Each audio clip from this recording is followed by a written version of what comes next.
अब हम लोगों ने चैप्टर 1 में देखा था पावर शेयरिंग के बारे में।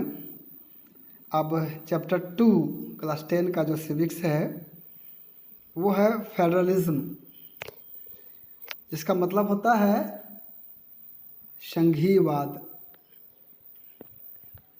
और अब हम पूरे सिविक्स में जो भी चैप्टर पढ़ें, चाहे फेडरलिज्म हो, चाहे जुडिशरी हो, सुप्रीम कोर्ट हो, स्टेट गवर्नमेंट हो, यूनियन गवर्नमेंट हो, सेंट्रल गवर्नमेंट हो, पंचायती राज हो, कास्ट, रिलीजियन या जेंडर पॉलिटिक्स हो, प्रेशर ग्रुप्स हो, मूवमेंट्स हो, मतलब सब में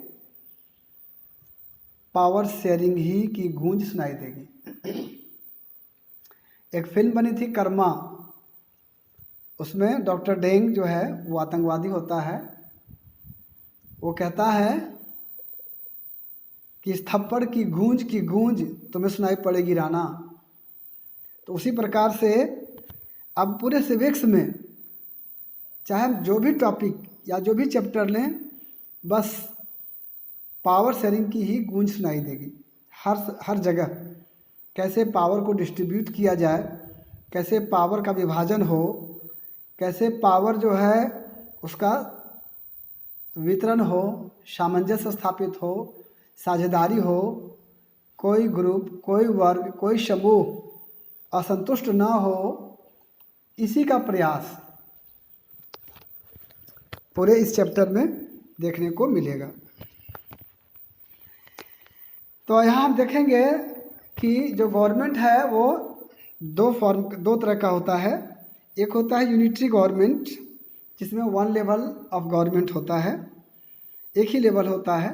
और जहाँ पे दो या दो से अधिक लेवल्स होते हैं उसी को हम लोग बोलते हैं फेडरल गवर्नमेंट या फेडरलिज्म। तो यहाँ डेफिनेशन हम लोग देखते हैं, system of government in which power is divided between central authority and various constituents units of a country, that is called federalism. मतलब सेंट्रल गवर्नमेंट और बाकी जो डिफरेंट लेवल्स के जो गवर्नमेंट होते हैं उसके बीच में जो पावर का बंटवारा होता है उसी को हम लोग बोलते हैं फेडरलिज्म। एग्जाम्पल सेंट्रल गवर्नमेंट, उसके नीचे स्टेट गवर्नमेंट, फिर उसके नीचे लोकल गवर्नमेंट।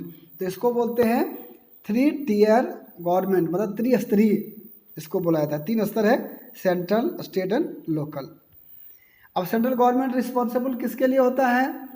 वो जो देश के मुद्दे होते हैं, बड़े बड़े मुद्दे होते हैं, जैसे डिफेंस हो गया, जैसे फॉरेन अफेयर्स हो गया, जैसे बैंकिंग हो गया, साइंस एंड टेक्नोलॉजी रिसर्च हो गया, ये सारे जो है वो सेंट्रल गवर्नमेंट के अंदर आते हैं।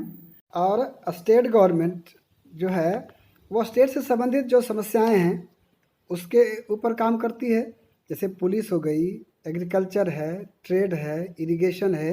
इन विषयों पर स्टेट गवर्नमेंट को काम करना पड़ता है। Features of federalism. फेडरलिज्म के फीचर्स क्या क्या होते हैं? तो सबसे पहला है 2 और मोर लेवल्स ऑफ गवर्नमेंट होता है इसमें। अभी देखा था कि सिंगल लेवल गवर्नमेंट भी होता है, लेकिन वो फेडरलिज्म के अंतर्गत नहीं आता है। जहाँ पर सरकारें 2 या 2 से अधिक स्तर पर होंगी, 2 या 2 से अधिक लेवल्स की होंगी, वो वहीं पर फेडरलिज्म होता है।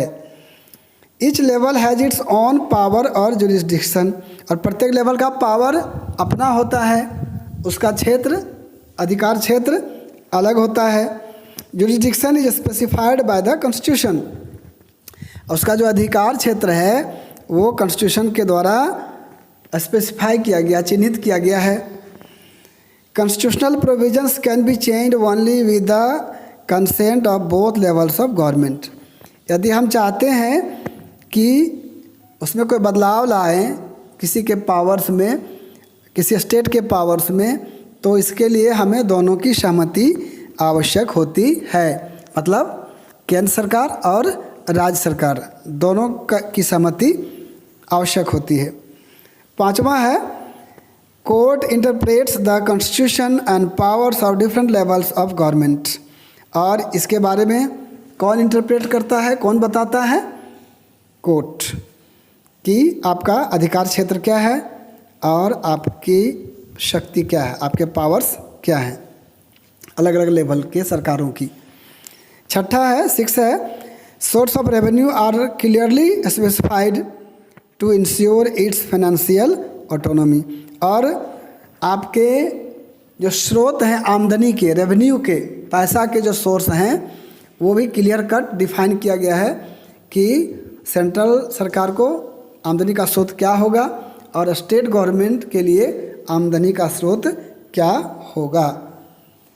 अब देखेंगे objectives of federalism to safeguard and promote unity of the country. सबसे पहला क्या है? देश की एकता को प्रमोट करना और उसकी रक्षा करना, पहला उद्देश्य है फेडरलिज्म का। सेकेंड है एकोमोडेट रीजनल डाइवर्सिटी, और जो हमारे यहाँ विविधताएं हैं, क्षेत्रीय विविधताएं, उसको हम लोग क्या करना है? सामंजस्य स्थापित करना है, उसको सामंजित करना है। अब है crucial aspects of an ideal federalism. क्या है crucial aspect? Governments at different levels should agree to some rules of power sharing. जो अलग अलग लेवल्स की जो सरकारें हैं उनके बीच में जो नियम हैं पावर शेयरिंग के, वो उस पर सहमति होनी चाहिए ताकि एक दूसरे के अधिकारों का हनन नहीं करेंगे, मतलब अपनी दायरों का, अपनी सीमाओं का उल्लंघन नहीं करेंगे। सेकेंड है ट्रस्ट। सबसे बड़ी बात क्या होती है? विश्वास। ट्रस्ट एंड एग्रीमेंट, सहमति, to live together must be there. तो उनके बीच में जो अलग अलग लेवल हैं उनके बीच में क्या होना चाहिए?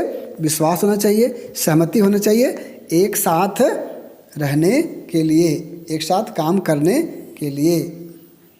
अब है 2 टाइप्स ऑफ फेडरलिज्म। फेडरलिज्म 2 तरह का होता है। पहला है कमिंग टुगेदर फेडरलिज्म एंड दूसरा है होल्डिंग टुगेदर फेडरलिज्म।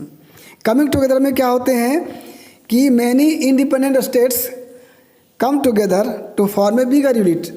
मतलब इंडिपेंडेंट स्टेट हैं वो अपनी मर्जी से एक साथ हो जाते हैं और एक नेशन का निर्माण करते हैं और उस नेशन के अंतर्गत वो काम करने के लिए तैयार होते हैं। इसको बोलते हैं कमिंग टुगेदर, मतलब स्वेच्छा से वो एक दूसरे के करीब आते हैं। All states have equal powers. इसमें क्या होता है? सभी स्टेट को बराबर के अधिकार होते हैं, बराबर की शक्ति होती है, पावर्स होते हैं। State and central government are equally powerful. और इतना ही नहीं, केवल स्टेट गवर्नमेंट ही नहीं, सेंट्रल गवर्नमेंट और स्टेट गवर्नमेंट जो होते हैं वो बराबर पावरफुल होते हैं। और इस तरह का एग्जांपल है USA, स्विट्ज़रलैंड एंड ऑस्ट्रेलिया।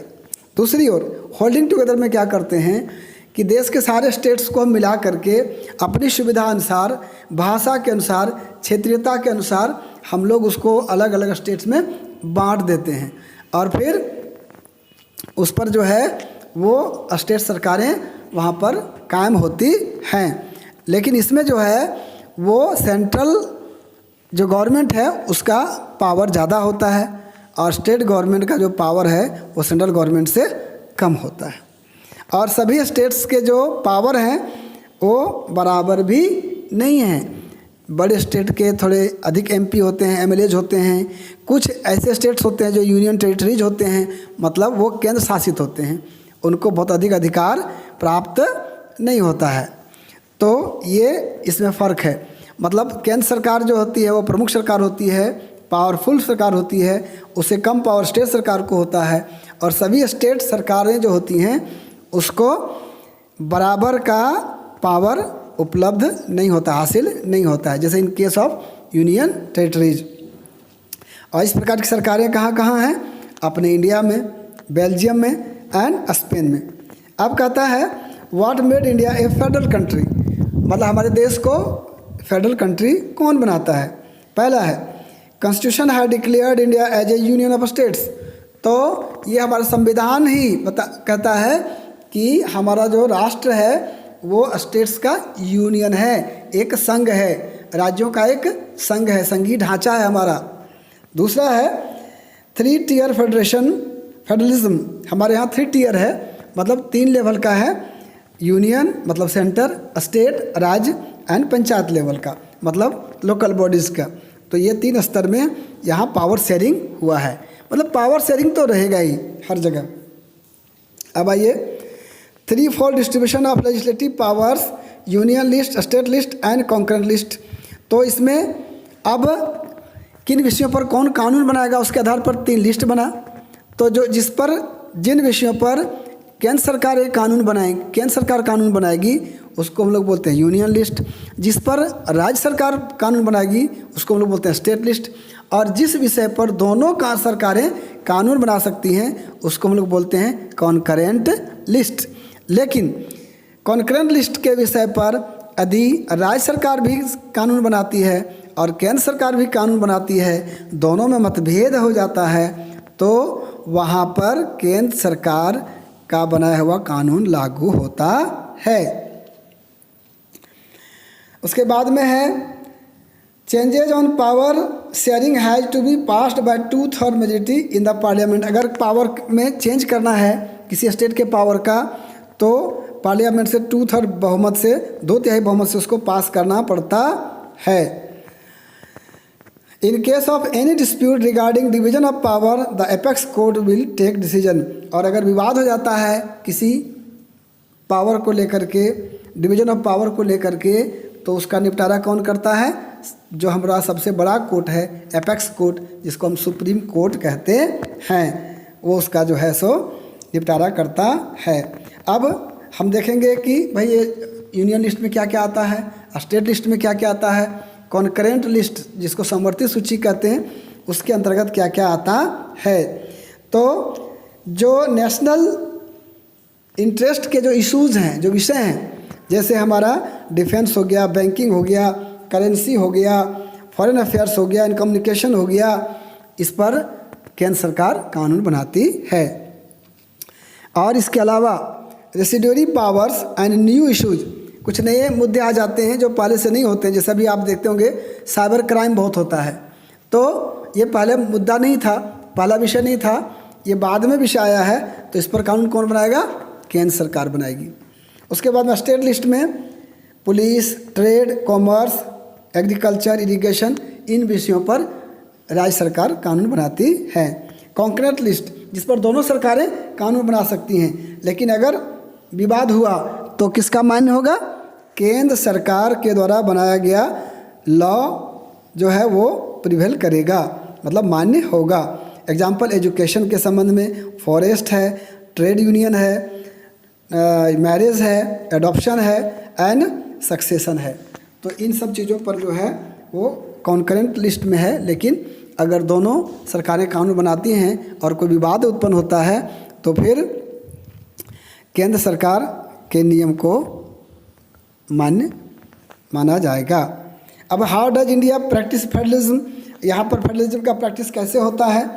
तो पहला है लिंग्विस्टिक स्टेट्स, मतलब यहाँ पर जो स्टेट्स का जो बंटवारा हुआ है वो लैंग्वेज के आधार पर हमने किया है। जैसे महाराष्ट्र में लोग मराठी बोलते हैं, उसके बाद में केरला में लोग मलयालम बोलते हैं, उसी प्रकार से उड़ीसा में उड़िया बोलते हैं, बंगाल में, वेस्ट बंगाल में बंगाली बोलते हैं। इसके आधार पर हमने स्टेट का बंटवारा किया, सारे स्टेट को मिला करके 565 देशी रियासतें थी, इसको हमने मिलाया और फिर अलग अलग क्षेत्र सुविधा के अनुसार हमने उसको बांटा। अब लैंग्वेज पॉलिसी यहाँ की क्या है कि नो नेशनल लैंग्वेज, मतलब कोई भी अभी तक राष्ट्रीय भाषा घोषित नहीं हुई है। हालांकि 22 लैंग्वेजेज एज शेड्यूल लैंग्वेज के रूप में 22 लैंग्वेज को मान्यता मिली हुई है, लेकिन किसी भी भाषा को नेशनल लैंग्वेज का दर्जा नहीं दिया गया है। Centre agrees to use English along with Hindi as official language. तो जो केंद्र है वो ऑफिशियल लैंग्वेज के रूप में इंग्लिश के साथ साथ हिंदी को मान्यता दिए हुए है। सेंटर स्टेट रिलेशन, और सेंटर स्टेट के रिलेशन से जो है हमारे यहाँ फेडरलिज्म काम करता है, सक्सेस करता है। Reason for real success of federalism, अब रियल सक्सेस का रीजन कारण क्या है? तो फर्स्ट है डिजायर फॉर लिविंग टुगेदर, हम एक साथ रहना चाहते हैं। दूसरा रिस्पेक्ट फॉर डेमोक्रेटिक पॉलिटिक्स, हम डेमोक्रेसी का आदर करते हैं, उस पॉलिटिक्स का हम आदर करते हैं। Nature of democratic politics. और डेमोक्रेटिक पॉलिटिक्स का नेचर ऐसा है कि जिसमें सबके बीच में पावर का बंटवारा होता है, पावर शेयरिंग होता है। कोई भी तबका, कोई भी वर्ग उपेक्षित महसूस नहीं करता है। इसीलिए हमारे यहाँ फेडरलिज्म सफल है। अब देखेंगे डिसेंट्रलाइजेशन, विकेंद्रीकरण, वही फिर पावर शेयरिंग। हर जगह आपको पावर शेयरिंग ही आएगा। तो डिसेंट्रलाइजेशन में अब हमने क्या किया कि स्टेट और सेंटर तो हो ही गए, लेकिन ये हमारा देश इतना बड़ा है और उसके स्टेट्स इतने बड़े बड़े हैं कि जो यूरोपियन कंट्रीज हैं उसके एक कंट्री के बराबर हमारा एक स्टेट है। और इसीलिए हमको एक और गवर्नमेंट की आवश्यकता हुई, जिसको हम लोग लोकल गवर्नमेंट बोलते हैं। और for small problems local government by local bodies due to vastness of states, ये जो विराटता है, विशालता है हमारे स्टेट्स की, उसके कारण हमारे यहाँ छोटे छोटे समस्याओं के निपटारा के लिए लोकल गवर्नमेंट का निर्माण किया जाता है या गठन किया जाता है। Local body solve large number of problems and issues at local level because locals have better knowledge of problems in localities। तो जो लोकल बॉडीज होते हैं, मतलब जो क्षेत्रीय लोग होते हैं, उनके क्षेत्रीय समस्याओं का पूरा उसका रूट पता होता है, जड़ से पता होता है। तो इस लेवल पर जो है वो बहुत अच्छा पकड़ होने के कारण उसको सॉर्ट आउट जो है वो स्थानीय स्तर पर ही वो कर देते हैं। At local level, it is possible for the people to directly participate in decision making, which inculcates a habit of democratic participation। और लोकल लेवल पर क्या होता है कि लोकल स्तर के सभी लोग उसमें शामिल हो सकते हैं और इस प्रकार से यहाँ पे एक डेमोक्रेटिक भागीदारी की आदत विकसित होती है।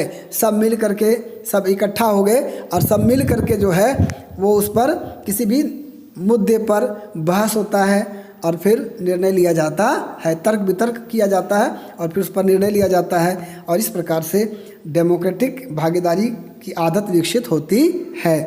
अब इसके लिए डिसेंट्रलाइजेशन के लिए, पंचायती राज के लिए, लोकल गवर्नमेंट के लिए 1992 में एक एक्ट बना है, जिसके अंतर्गत फर्स्ट है it is mandatory to hold regular elections to local governments. तो लोकल गवर्नमेंट्स का जो है वो रेगुलर इलेक्शन होते रहना आवश्यक होता है, नहीं तो केंद्र सरकारें क्या करती हैं, राज्य सरकारों को पैसा देने से मना कर देती है, नहीं देती है। दूसरा है reservation of seats for SC, ST and OBCs। और सीट्स जो होते हैं पंचायत स्तर पर जो चुनाव होता है उसमें रिजर्व होते हैं, कहीं SC के लिए, कहीं ST के लिए, कहीं OBCs के लिए, ताकि हर तबके के पास ये पावर पहुँचे, पावर की साझेदारी हो, पावर शेयरिंग हो। और 1/3 सीट्स रिजर्व फॉर वीमेन, और औरतों के लिए, महिलाओं के लिए 1/3 सीट सुरक्षित रखा गया है।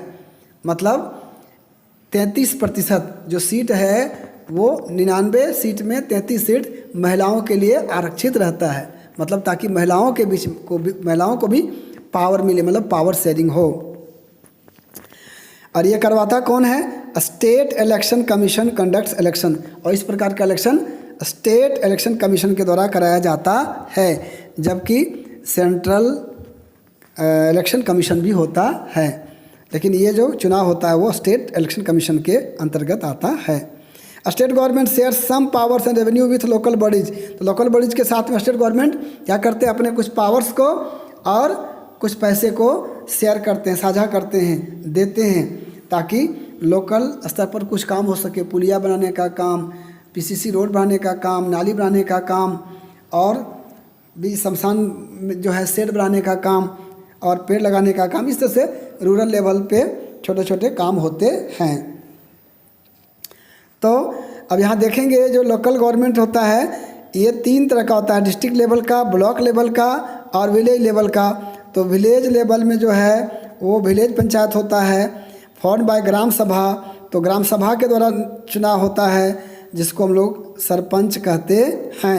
ब्लॉक लेवल पे पंचायत समिति होती है, ये पंचायत के मेंबर्स के द्वारा चुने जाते हैं, जिसका हेड प्रमुख होता है, इसके साथ में BDO रहते हैं। डिस्ट्रिक्ट लेवल में जिला परिषद होता है, ये जिला परिषद के मेंबर्स के द्वारा बनता है, इसमें MP और MLA की भी भागीदारी होती है। और इसका हेड जो है वो जिला चेयरपर्सन होता है। और बिग सिटीज़ में, बड़े बड़े सिटीज़ जो है दिल्ली, मुंबई, कोलकाता, चेन्नई, तो वहाँ पर क्या होते हैं, म्यूनिसिपल कॉरपोरेशन होता है और उसका हेड मेयर होता है। टाउन जो होता है वो तो पंचायत वगैरह जो हुआ गांव के लेवल का। अब म्यूनिसिपलिटीज़ होती हैं टाउन में, म्यूनिसिपल चेयरपर्सन उसका हेड होता है। अब इसमें बाधाएं क्या आती हैं, elections due to gram sabha are not held to regular. तो ये जो ग्राम सभा का जो चुनाव होता है वो नियमित ढंग से नहीं हो पाता है। और दूसरी बाधा क्या है, most of the state government are not transferring powers and resources to local bodies. मतलब अधिकांश स्टेट में क्या होता है कि अपनी शक्ति और जो रिसोर्सेस है, जो संसाधन है, उसका जो है वो बंटवारा लोकल बॉडीज में नहीं करते हैं, मतलब उनको नहीं देते हैं ये अधिकार, ये अख्तियार। तो वहाँ पर जो है वो सही ढंग से पावर का शेयरिंग नहीं होता है और उस स्टेट का जो विकास है वो अवरुद्ध हो जाता है।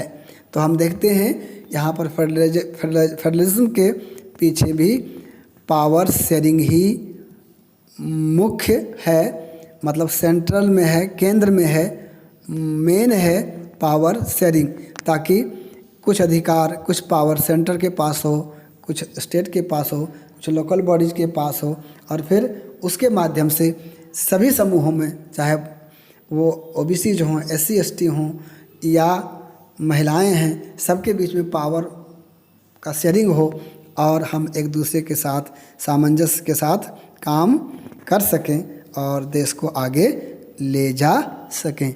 तो मैंने बताया ना, मूल में क्या होगा, पावर शेयरिंग ही होगा।